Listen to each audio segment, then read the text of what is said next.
결혼 8년 차. 아내가 자주 늦게 들어오기 시작했습니다. 처음엔 피곤하다고 했죠? 그리고 휴대폰을 들고 조용히 웃더군요. 그날 나는 집안 곳곳에 카메라를 설치했습니다. 며칠 뒤 그 영상 속에 있던 사람은 내 아내, 그리고 내 가장 친한 친구였습니다. 안녕하세요. 우리네 삶의 이야기입니다. 오늘도 한 편의 삶을 조용히 들려드릴게요. 이런 이야기 자주 듣고 싶다면 구독과 알림 설정 꼭 잊지 마세요. 지금부터 전해드릴 이야기는 누군가 실제로 겪었던 일이며 우리 주변에서도 일어날 수 있는 그런 이야기입니다.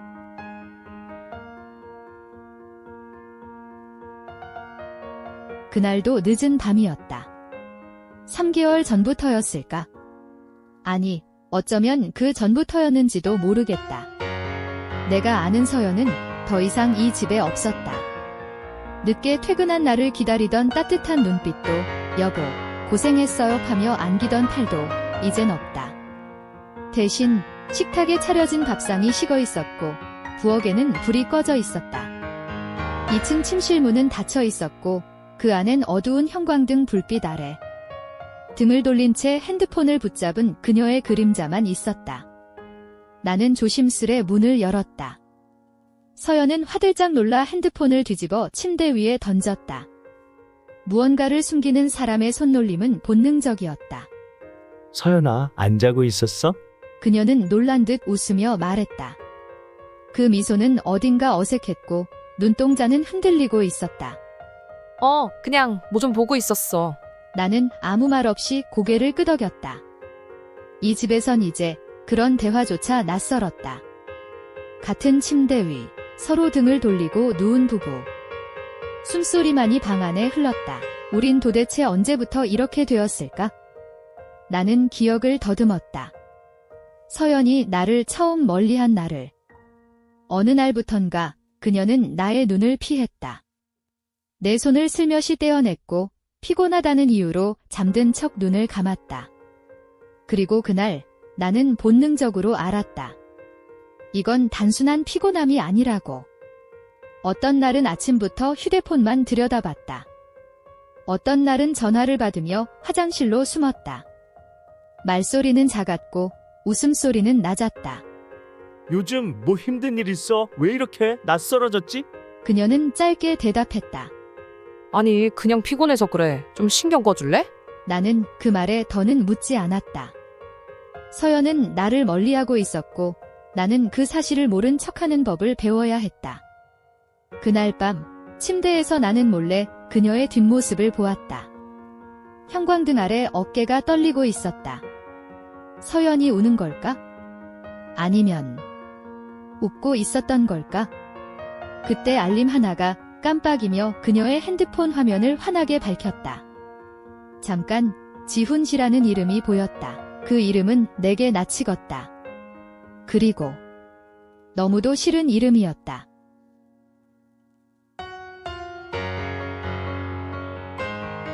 그날 아침 주방 창문 너머로 햇살이 쏟아지고 있었지만 우리 집안엔 단 한 줄기 따뜻함도 스며들지 않았다. 식탁에 마주 앉은 두 사람. 나는 조용히 국을 떠먹었고 서연은 핸드폰을 옆에 두고 커피를 마셨다. 그녀의 눈빛은 창밖 어딘가를 향하고 있었고 나는 그 눈빛 속 어딘가에 내 모습이 비치길 바랐다. 하지만 아니었다. 나는 그녀의 시야에 없었다. 그 눈빛은 다른 세상을 보고 있었다.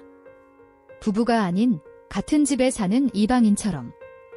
우리는 이제 밥을 먹을 뿐 대화를 나누지 않았다. 오늘은 어디 나가? 응, 친구 만나. 짧은 대답. 그 말은 벽처럼 느껴졌다. 나는 더 묻지 않았다. 이 집에선 질문은 곧 침묵으로 돌아오니까. 그날 오후 퇴근을 마치고 집에 들어왔을 때 문득 현관에 남아있던 서연의 구두가 사라져 있었다. 그리고 침대 맡 협탁 위엔 향수 냄새가 진하게 퍼져 있었다. 평소보다 강한 향이 그건 서연이 외출 전에 뿌리는 향이었다. 나는 욕실 문 앞에 멈춰섰다. 그 안에선 샤워기 소리와 함께 무언가를 중얼거리는 작은 목소리가 들려왔다. 처음엔 음악인 줄 알았다. 하지만 아니었다. 그건 통화였다. 그녀의 목소리는 낮았고 단어 하나하나를 깨물듯 조심스러웠다. 응, 진호야, 오늘은 너무 좋았어. 그 사람 눈치 못 챘어. 걱정 마. 그 순간 나는 발끝에서부터 차가운 무언가가 올라오는 걸 느꼈다. 진호야. 그 이름 하나가 내 머릿속에서 폭탄처럼 터졌다. 나의 친구, 우리 부부의 친한 친구였다. 머리가 멍해졌다. 심장이 철렁 내려앉는 소리를 처음 들었다. 나는 천천히 뒤로 물러섰다. 그리고 거실로 돌아와 소파에 앉았다. 눈앞에 커피잔이 있었고 그 잔엔 그녀가 남긴 립스틱 자국이 선명했다. 그 입술이 몇 시간 전 어디에 닿아 있었을까? 나는 생각을 멈추고 싶었다. 그날 밤 서연은 아무렇지 않게 내 옆에 앉아 TV를 보며 웃었다. 예능 프로그램의 우스운 장면에 웃는 그녀의 얼굴이 나에겐 너무도 낯설고 무서웠다. 요즘 이 프로그램 웃기더라. 안 봤으면 몰랐을 뻔했네. 나는 웃지 않았다. 그녀는 웃고 있었지만 나는 울고 있었다. 속으로 아주 깊게 아무에게도 들키지 않게.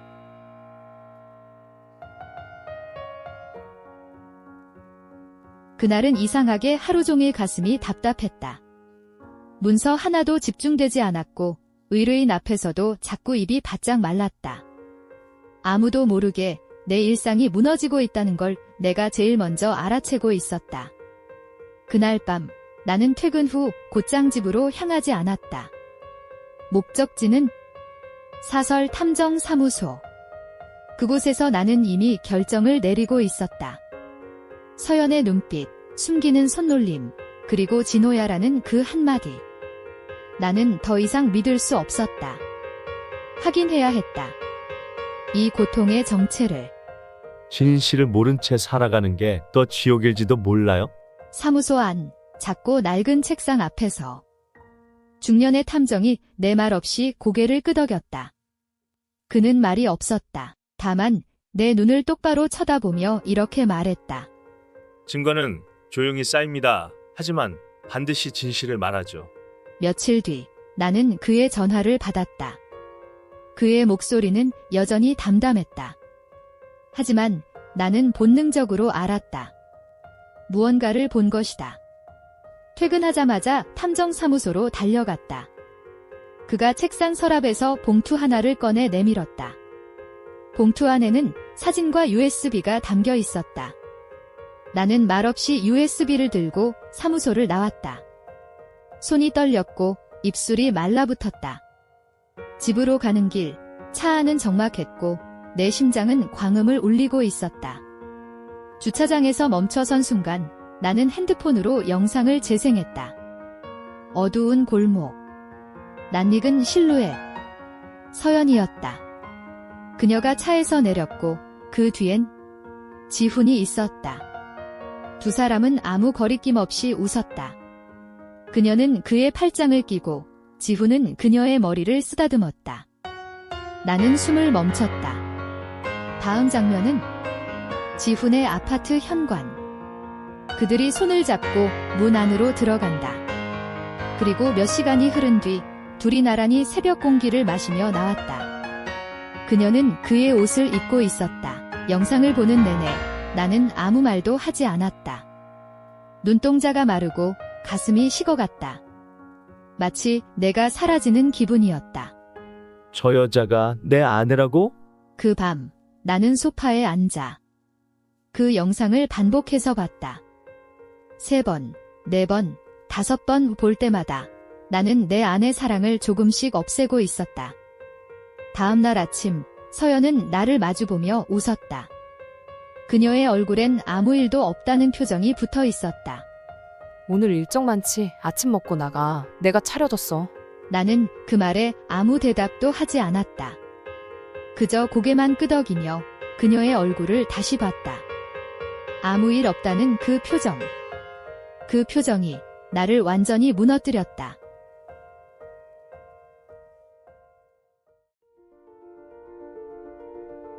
그날 밤 나는 거의 잠들지 못했다.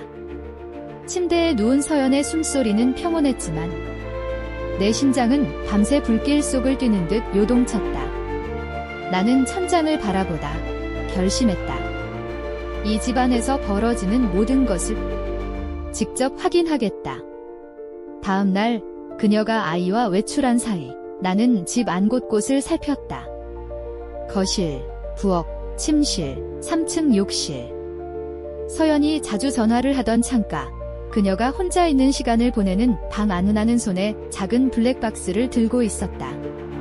그건 녹화 기능이 가능한 초소형 카메라. 서랍 속, 스탠드 및 책장 뒤 나는 숨을 죽이며 조용히, 아주 조용히 이 집의 기억을 기록하기 시작했다. 모든 것을 기록한다. 증거가 될 때까지, 숨길 수 없을 때까지. 며칠이 흘렀다. 나는 조용히 아무 말 없이 서연을 지켜봤다. 그녀는 평소처럼 웃었고 식탁 위엔 꽃을 놓고 주말엔 가족 같은 얼굴로 함께 나들이를 나섰다. 하지만 밤이 되면 그녀의 눈빛은 달라졌다. 그리고 결정적인 날이 왔다. 서연이 아이를 데리고 외출하던 날 나는 일부러 연락을 피했다. 그리고 집으로 돌아와 컴퓨터 앞에 앉아 카메라에 녹화된 자료를 열었다. 첫 장면. 현관문이 열렸다. 서연과 지훈이었다. 그들은 너무나 자연스럽게 들어왔다. 이 집을 자신들의 공간처럼. 서연은 구두를 벗으며 웃었고 지훈은 벽에 기대 그녀를 끌어안았다. 그리고 내 눈앞에서 벌어졌다. 침실. 그곳은 내 아이가 태어난 공간. 가장 소중한 기억들이 남겨진 곳. 그곳에서 그들은 키스를 나눴고 웃었고 침대 위에 함께 누웠다. 내 입에서 어떤 소리가 나왔는지는 기억나지 않는다. 그저 손이 떨렸고 눈물이 아닌 피가 흐르는 기분이었다. 그리고 다음 장면에서 나는 완전히 무너졌다. 3층 욕실. 서연이 수건을 들고 거울 앞에 섰다. 그리고 전화기 화면이 켜졌다. 진호야, 오늘 너무 좋았어. 준호는 모르는 눈치야. 진호야, 오늘 완전 설렜어. 집에서 이렇게 보니까 더 좋다. 어떡해, 나 당신 없으면 안 될 것 같아. 그녀는 웃었다. 그 웃음은 내 가슴을 갈기갈기 찢었다. 내가 사랑한 사람은 대체 어디에 있었던 거야? 그 순간 나는 알았다. 모든 게 끝났다는 걸 내가 믿었던 것, 내가 지켜온 가정, 그 모든 것들이 이 영상 하나로 무너졌다는 걸. 영상 재생을 멈췄다. 나는 천천히 눈을 감았다. 눈꺼풀 안에서 서연의 웃음소리가 메아리쳤다. 그날 밤 서연은 언제나처럼 완벽한 아내의 얼굴로 날 맞았다. 테이블엔 따뜻한 밥이 놓여 있었고 아이의 숙제는 벌써 끝내놓았다고 말했다. 그녀는 정말 아무 일도 없었다는 듯 내 앞에 앉았다. 오늘 힘들었지? 목욕 준비해뒀어. 식사 먼저 할래? 나는 말없이 앉았다. 밥숟가락을 들었지만 한 입도 넘어가지 않았다. 내 눈엔 이 집 전체가 낯설었다. 서연이 웃으며 물을 따르는 손, 그녀의 젓가락질, 그 모든 행동 하나하나가 연극 같았다. 식사를 마치고 서연이 아이를 재우러 간 틈을 타 나는 조용히 2층 서재로 들어갔다. 책상 위에 올려둔 노트북을 켜고 USB를 꽂았다. 그리고 그 영상을 띄워놓았다. 소리를 키운 채 잠시 뒤 발소리가 들렸다. 문이 열렸고 서연이 들어왔다. 그녀는 노트북 화면을 보고 멈췄다. 그리고 그 얼굴에서 순식간에 피가 가셨다. 이게 뭔지 내 입으로 말해봐, 서연아. 서연은 입술을 달달 떨며 화면을 똑바로 보지 못했다. 그 안에는 오늘 낮 지훈의 아파트에 들어가는 서연의 모습, 그리고 침실 속 두 사람의 실루엣이 있었다. 뭐야? 이거 합성이잖아. 당신 지금 나 의심하는 거야? 그녀의 목소리는 떨리고 있었다. 하지만 눈빛은 흔들리지 않았다. 아직도 연기 중이었다. 합성? 내가 이진호 아파트에 들어가는 CCTV 영상도 있어. 우리 집 블랙박스에도 있어. 이 집 안방에서 벌어진 장면까지 다 찍혀 있어. 그 말에 서연의 무릎이 꺾였다. 그녀는 내 앞에 무릎을 꿇고 두 손으로 내 다리를 붙잡았다. 울기 시작했다. 여보, 제발 미안해. 내가 미쳤었나 봐. 정말 잘못했어. 한 번만 용서해줘. 눈물, 흔들리는 목소리, 두려움. 그러나 내 마음은 흔들리지 않았다. 그 영상 속 웃고 있는 그녀를 본 나는 이미 모든 감정을 버린 사람이었다.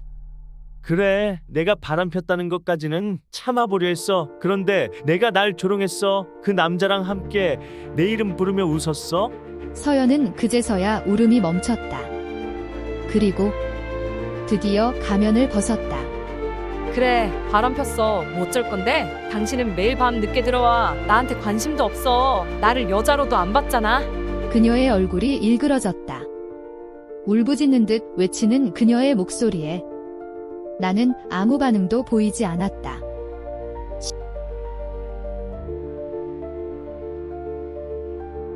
그날 밤 나는 서연과 더 이상 말하지 않았다. 그녀는 내 앞에서 무릎 꿇은 채 울고 있었지만 나는 그저 조용히 문을 닫고 방을 나섰다. 침묵은 때로 가장 큰 결별이다. 2층 서재로 들어가 노트북을 펼치고 서랍 안에 서류 더미를 꺼냈다. 파일 한 켠엔 내가 며칠 동안 모은 모든 증거들이 있었다. USB, 사진, 녹취록, 통화 내역, 탐정 리포트, 전부 시간 순으로 정리되어 있었다. 이제 감정은 필요 없어. 나는 변호사다. 그리고 남편이었다. 이 싸움은 법으로 가는 거야. 나는 평소 함께 일하던 동료 변호사에게 전화를 걸었다. 통화음이 2번 울리고 낮고 굵은 목소리가 들려왔다. 오랜만이네. 강변, 무슨 일이지? 가정사야, 이혼 소송 준비해야 해. 모든 자료는 내가 정리해뒀어. 그런데 난 감정이 개입될 수밖에 없어. 그래서 다른 사람이 맡아줘야 해. 그는 한참 말을 잇지 못했다. 그러다 낮은 숨을 내쉬며 말했다. 알겠어. 이 일은 내가 가장 독한 사람한테 연결해 줄게. 승률 98%. 냉정하다는 소리 많이 듣는 사람이지. 강변, 넌 이제 의뢰인이야. 그렇게 나는 강준호 변호사에서 강준호 피해자가 되었다. 며칠 후 소개받은 변호사 사무실로 향했다. 도심 외곽, 오래된 건물 5층. 이곳이 복수를 위한 전략실이 될 것이다. 깔끔한 정장 차림에 차가운 눈빛을 가진 변호사였다. 내 서류를 조용히 넘기던 그녀는 한참을 아무 말 없이 앉아 있다가 입을 열었다. 사진, 영상, 통화기록, CCTV 블랙박스, 녹음 이 정도면 말 그대로 완벽한 증거입니다. 상대방이 아무리 발악해도 법적 책임은 피할 수 없어요. 그녀의 말은 날카롭고 냉정했다.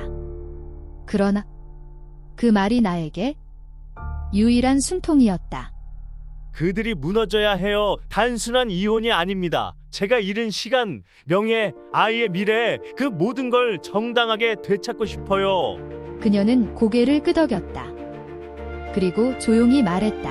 당신이 법을 지켜온 사람이라면 이제 법이 당신을 지켜줄 겁니다. 그리고 저도 당신 편이 될 겁니다. 그날 이후 나는 매일 밤 그 사무실에서 전략을 짰다. 각 증거를 시간대별로 정리했고 반박 논리를 예상했으며 상대 측 변호사가 주장할 심신미약이나 일시적 외로움 따위의 면피 전략을 모조리 깨부수기 위해 문장을 만들고 심리를 분석하고 판례를 정리했다. 이건 감정의 복수가 아니었다. 법의 이름으로 명백한 책임을 묻는 싸움이었다.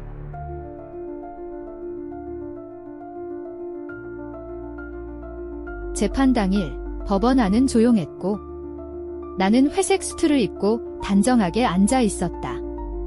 내 옆엔 나의 전담 변호사가 있었다. 그녀는 서류철을 정리하며 한치의 흔들림도 없었다. 정면에 서연과 지훈이 앉아 있었다. 서연은 검은색 원피스를 입고 눈에 힘을 풀고 있었다. 얼굴엔 피해자인 척 외로운 여자의 탈을 쓰고 있었다. 재판장은 조용히 법정을 두드렸다.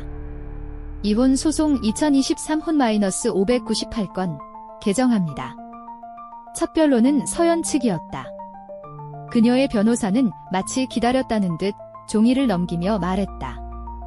피고 서연 씨는 오랜 시간 남편의 무관심과 정서적 방치로 인해 심각한 외로움과 소외감을 겪었습니다.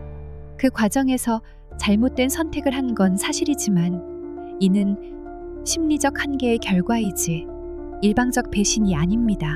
나는 조용히 고개를 숙였다. 그리고 웃음이 났다. 그녀가 만든 서사를 듣는 이 자리가 이토록 희극적으로 느껴질 줄은 몰랐다. 재판장이 내게 물었다. 원고 측 진술하시죠. 내 변호사는 의자에서 일어섰고 또박또박 문장을 뱉었다. 원고 강준호 씨는 배우자의 일탈을 단순한 외로움이나 감정적 방황으로 보지 않습니다. 이 사건은 장기적이고 반복적인 외도, 그로 인해 가족 전체의 파괴적인 결과를 초래한 악의적 행위입니다. 그리고 화면이 켜졌다. 법정 한복판, 노트북이 재생되며 영상이 출력되었다. 서연과 지훈이 함께 들어간 지훈의 아파트. 함께 웃고 입을 맞추고 침대에 누운 장면. 외로움이라 하셨죠. 이게 외로움의 결과입니까? 그럼 이 장면은요? 영상이 넘어간다. 이번엔 우리 집 거실. 두 사람이 들어와 신발을 벗고 웃는다. 그리고 아이 방 옆에 침실 문이 닫힌다. 법정 안에서 누군가 숨을 삼키는 소리가 들렸다.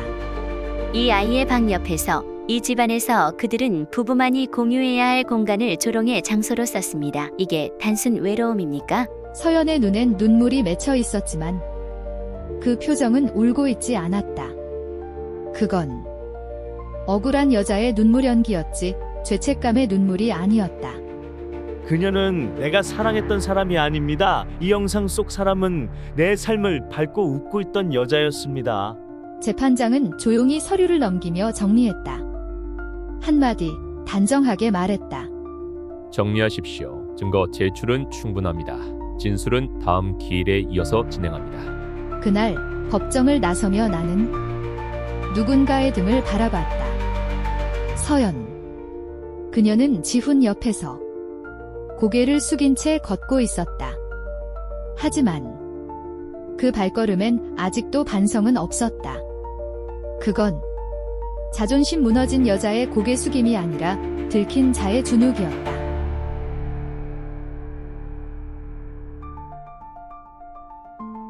두 번째 재판이 열리기 며칠 전 한 통의 기사가 나왔다. 전문 변호사 A씨, 아내 미행 및 불법 촬영 논란. 사진은 흐릿했지만 그 기사 속 A씨는 분명 나였다. 댓글창엔 온갖 말들이 쏟아졌다. 또라이 아니야? 이혼 소송하더니 불법 촬영. 아내 감시하다 걸린 남편? 미친 거 아니야? 그들이 날 스토커로 만들려 하고 있어. 내가 설치한 몰래카메라, 녹취기기, 블랙박스. 그들은 그것들을 별표 사생활 침해, 불법 촬영 별표로 몰았다. 정당한 증거 수집이 아닌 병적인 집착으로 왜곡한 것이다. 변호사 사무실, 내 담당 변호사는 조용히 신문 기사를 닫았다. 그리고 나를 똑바로 바라보았다. 이건 예상했던 수순이에요. 그들은 도망칠 수 없으니까 이제 당신을 공격하는 수밖에 없죠. 나는 숨을 깊이 들이쉬었다. 그리고 이렇게 말했다. 그래도 억울하네요. 내가 정말 미쳐서 그런 짓을 한 사람처럼 그렇게 보이게 만들다니. 그녀는 고개를 끄덕이며 말했다. 하지만 강변, 우리에겐 목적이 아니라 정황이 있습니다. 당신이 한 모든 행동은 철저히 진실 확인과 정당한 권리 확보 목적이었어요. 그리고 그들이 한 건 사랑이 아니라 반복적인 모욕과 조롱입니다. 재판 당일 법정 앞에서 기자들이 몰려 있었다. 카메라 플래시, 질문 공세, 비난 섞인 시선. 나는 눈을 피하지 않았다. 그냥 조용히 법정 안으로 들어갔다. 이날 지훈 측 변호사가 본격적인 반격의 서막을 열었다. 원고는 피고와 상간남의 사생활을 무단 촬영하였으며 상대방의 인권을 무시한 채 일방적 방식으로 증거를 수집하였습니다. 이는 명백한 사생활 침해입니다. 재판장은 고개를 끄덕이며 원고 측 입장을 요구했다. 원고는 배우자의 외도 정황을 수 개월간 겪은 끝에 법적으로 정당한 목적으로 증거를 확보한 것입니다. 그 대상은 원고의 주거지 그리고 혼인 관계의 공간입니다. 이는 타인의 주거가 아닌 본인의 가족 공간이었습니다. 법정은 조용해졌다. 지훈은 눈을 치켜뜨며 말했다. 나는 그냥 외로워 보이는 서연을 도왔을 뿐이야. 그 순간 노트북 화면이 다시 재생되었다. 영상 속 지훈이 서연의 귀에 입을 대며 말한다. 야, 준호는 아직도 몰라? 그 형. 진짜 웃기다. 맨날 바쁘다면서 우리 집 근처에 있던데. 그 장면 하나로 법정 분위기는 바뀌었다. 그것은 계획된 관계, 조롱의 증거, 그리고 반복성의 입증. 재판장은 조용히 무표정하게 말한다. 다음 기일은 심리감정 결과 제출과 피고 측 정황 입증 요구를 병합합니다. 나는 그날 법정을 나서며 어깨로 숨을 내쉬었다. 그날 밤 집으로 돌아온 나는 욕실 거울 앞에 선 내 얼굴을 바라봤다. 피곤하고 말라있고 그러나 무너지지 않았다. 그래, 난 미친 게 아니라 배신당한 거야.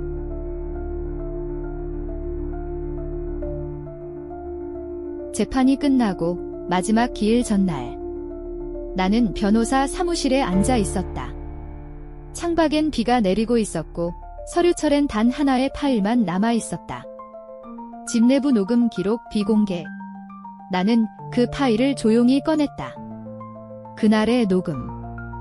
서연과 지훈이 우리 집 침실에서 내가 퇴근하기 전 나눈 대화.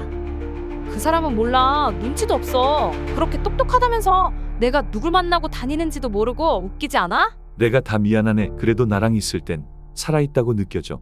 나는 그 대화 하나로 심장이 얼어붙었다. 그러나 그건 법정에 제출할 마지막 칼날이 되었다. 재판 당일 법정엔 양측 변호인, 당사자, 그리고 관계자들로 가득했다. 서연과 지훈은 한껏 힘을 뺀 얼굴로 마지막 방어를 준비하고 있었다. 재판장은 서류를 넘기며 마지막 발언을 요청했다. 저는 제가 얼마나 외로웠는지 이 자리에 누구도 몰라요. 사랑받지 못하는 사람의 고통, 저는 그 속에서 숨쉬고 있었어요. 그녀를 지키고 싶었을 뿐이에요. 누군가가 그녀의 손을 잡아줘야 했어요. 전 그게 죄인지 몰랐습니다. 법정은 잠시 조용했고 내 변호사가 일어섰다. 그럼 이 대화는요? 이건 원고의 퇴근 2시간 전 두 사람이 나눈 실제 대화입니다. 녹음이 재생됐다. 서연의 목소리, 지훈의 웃음. 그 안엔 사랑도 고뇌도 없었다. 오직 조롱, 그리고 계획된 경멸. 녹음이 끝났을 때 서연의 얼굴은 하얗게 질려 있었다. 지훈은 고개를 들지 못했다. 재판장은 정적을 가르며 말했다. 최종 변론을 마칩니다. 판결은 다음 주 화요일 10시에 선고하겠습니다. 나는 그날 법정을 나서며 숨을 길게 내쉬었다. 이제 남은 건 심판이었다. 나는 끝까지 다 봤다. 그녀가, 그 남자가 어떻게 나를 짓밟았는지.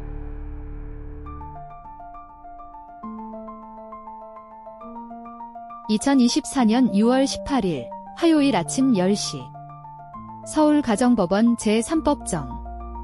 이날 나는 단 한 번도 고개를 숙이지 않았다. 재판장은 도착하자마자 판결문을 꺼내 들었다. 공기엔 숨막히는 정적이 맴돌았고 모두가 운명을 듣기 위해 조용해졌다.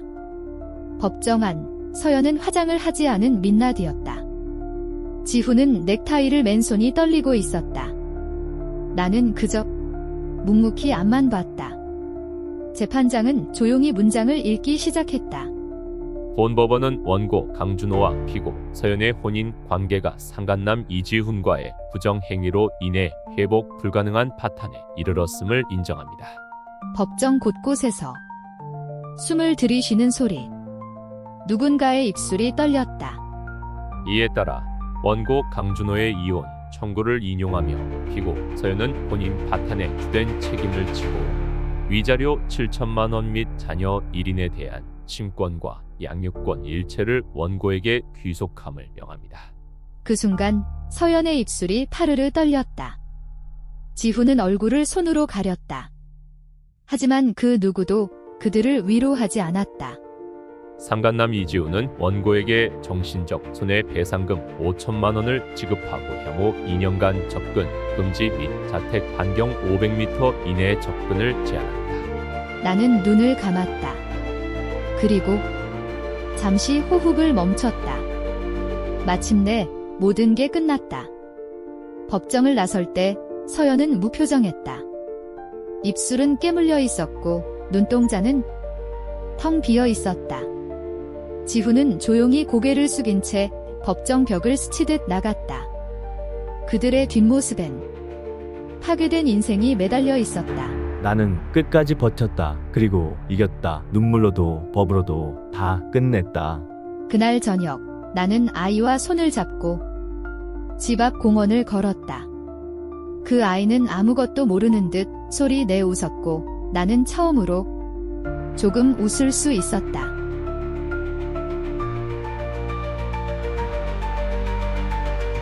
이혼이 확정되고 세상이 조용해졌다.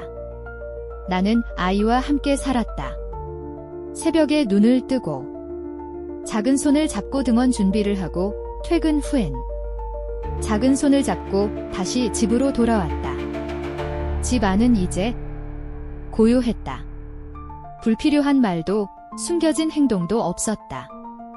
벽에 걸린 시계 소리조차 정직하게 들렸다.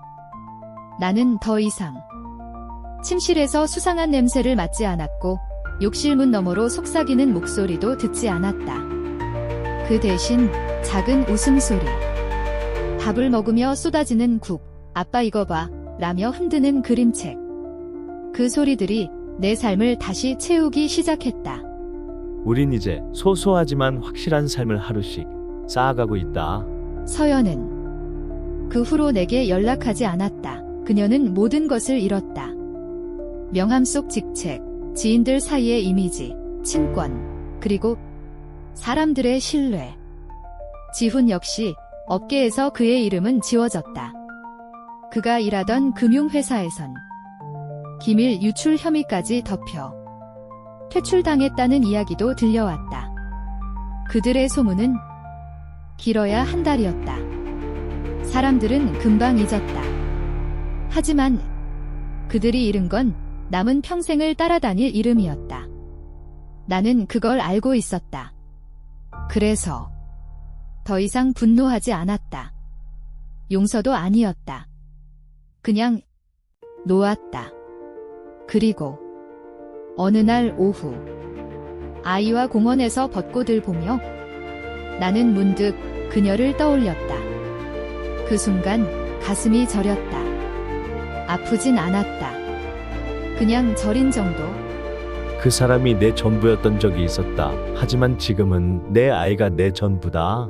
그날 밤 나는 오래된 앨범을 꺼내 아이 사진들을 넘겼다. 첫걸음마, 처음 불렀던 자빠라는 말, 비 오는 날 비닐 우산 속에서 둘이 웃고 있던 사진. 그 아래 서연이 찍힌 사진이 하나 있었다. 나는 망설이다. 조용히 그 페이지를 찢었다. 그리고 불 속에 넣었다. 나는 오늘 그녀를 진짜로 떠나보냈다.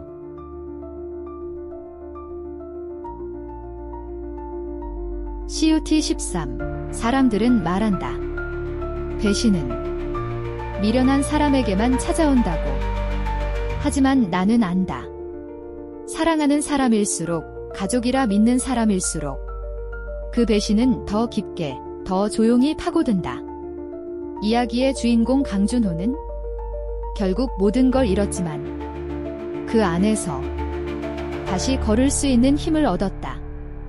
아이의 웃음, 조용한 식탁, 사라진 거짓말. 그는 지금 상처 위에서 조심스럽게 삶을 다시 피워내고 있다. 그리고 이 이야기를 듣는 당신, 혹시 당신도 그런 상처를 가슴 깊이 품고 있다면 부디 당신의 진실도 언젠가 당신 편이 되어주기를. 이 이야기는 누군가의 삶이었고 누군가의 사랑이었으며 누군가의 복수와 회복이었다. 그리고 어쩌면 우리 모두의 이야기일지도 모른다.